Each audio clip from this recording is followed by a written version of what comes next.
Line-X is a low-tech tool with a high impact. Even the U.S. government is protecting its defense assets with what's being dubbed anti-terror spray.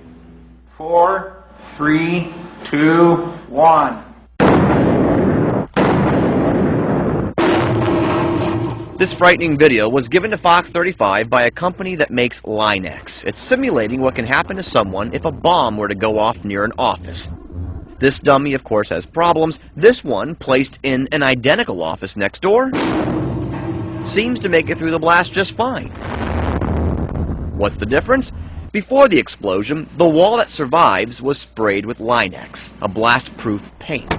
We'll test it ourselves using a cement block covered in the stuff. Up 30 feet in the air thanks to Freddy and his bucket truck. Over the edge and... Before we see what happens, let's tell you what we learned about the product.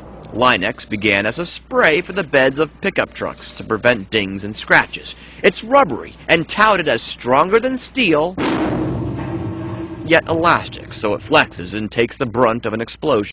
It's the only coating approved by the U.S. Air Force for anti-terrorism bomb blast mitigation. To know that what we're doing now has the potential to save lives there, it's very important to me. In a typical bomb blast, 80% of the casualty comes from fragmentation of the building. And that's the concept behind Line-X, containing the fragments and increasing the exit time for the occupants of the building. It's pretty indestructible. James Paul owns Line-X of Orlando. Locally, his team is busy spraying ambulances and Black Hawk helicopters for the U.S. military. It's just our way of doing our small part, you know, to help our soldiers overseas. Back to our test. We had a cement block sprayed with Line-X. James recommended taking it no higher than 20 feet for the drop. We ignored that and went 32 feet in the air. A regular cement block crumbles to pieces. The Line-X block bounced like a ball and remained intact. I'm impressed. Want to do it? If you want it. Let's do it. All right. With nothing to lose, we shot up to 55 feet in Freddy's bucket truck and watched as our anti-terror sprayed block plunged to the ground.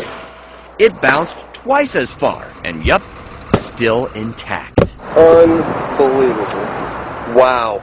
So the stuff seems to work, but it's not cheap. It can cost up to $50 a square foot. For example, if we were to spray the studio doors here at Fox 35 News, it would cost about $5,000. But you don't need to spray the entire building, just the areas that might be vulnerable to an attack.